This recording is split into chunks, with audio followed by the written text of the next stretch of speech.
Now, I don't want to bore our viewers with a government lesson, but can you first briefly explain the three branches of government? Yes, so in our federal government, or the central form of our government, there are three branches of government. You have the legislative branch of government, that's the lawmaking branch. Most people understand this to be the House of Representatives and the Senate.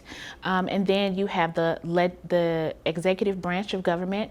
This is the office of the president, the office of the vice president, and then all of the kind of bureaucratic offices that kind of work the executive function of our government. And then finally, there's the judiciary branch of government.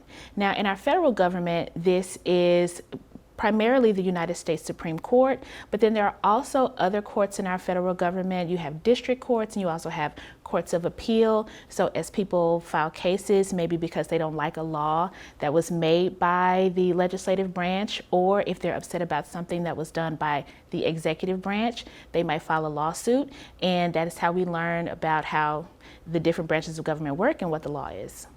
And what checks and balances are put in place so that one branch isn't more powerful than another? And how well do they work?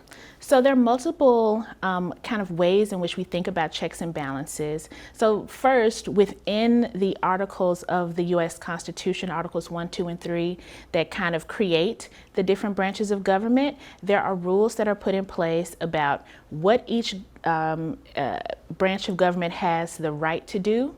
In that, there are limitations that are already in place in the U.S. Constitution, but also in the few hundred years that our country has been a country, there have been lots of changes and rules that have been made, either by way of practice, by way of habit, or in some cases by way of Supreme Court rulings that tell us what each branch of government can do and cannot do. Now, former President Donald Trump, some say that he really tested our system and some say that he nearly broke it.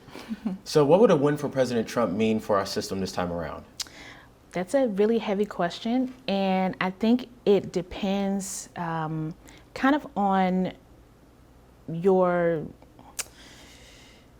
what it is that you would like to see. So there are people who support former President Donald Trump. There are people who support him as a candidate. And no doubt in their mind, their belief is that if President Donald Trump were to win an election, that this would have positive impacts for the government. In many cases, people are thinking a lot more about opportunities in them for business or opportunities for them to potentially make money.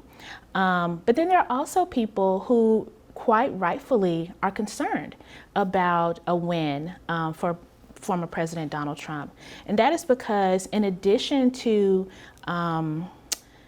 his promises with respect to business and wealth generation, there are also a lot of concerning things that are being said about the rights of women, the rights of people who are LGBTQ, even kind of, I think about it as the rights of students when we think about what's happening with the United States Department of Education, by way of example.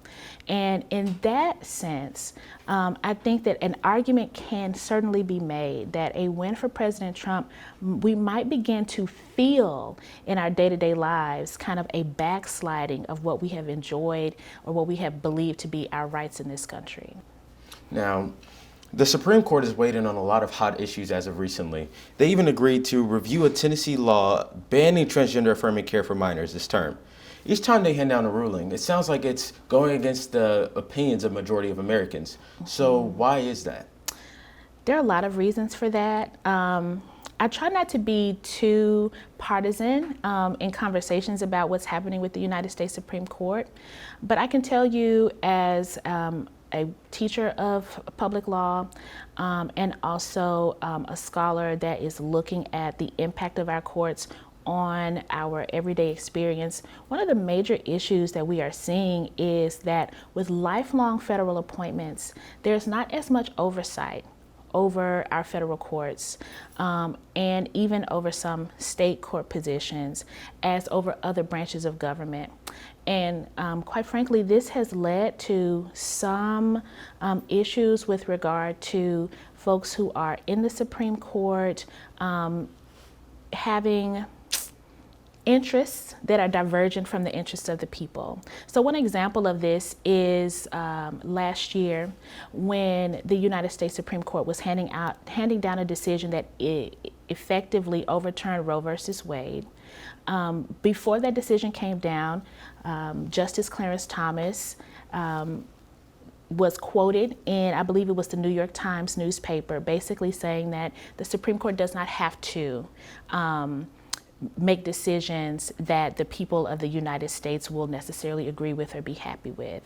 Now, this is very interesting because it is actually the opposite of what Supreme Court justices in previous years have said. Historically, the United States Supreme Court has understood its role to be not only interpreting the law, but also interpreting the law in the way that the people that exist right now in this moment understand it. And so we are experiencing a time right now where the people of the United States have one idea about what it means to be free, about what it means to live in a multicultural society, about what it means to be inclusive. We want more of our neighbors, more of our classmates, more of our friends, more of our family members to also experience full freedom in the United States. And unfortunately, we're currently dealing with a United States Supreme Court that doesn't believe that their role is to follow what it is that the people of the United States wish to see. Overall, why does one person's vote truly matter? Every vote counts because you're here. And the rules that are made in our society will affect you. And voting is the first opportunity that you have in order to register what your desire is and make your voice known. And so I always say, don't silence yourself, right? Make your voice known when you have the opportunity and in the manner that's provided for you. Well, Professor Dawkins, this conversation was very helpful. Thank you for joining me today. Thank you.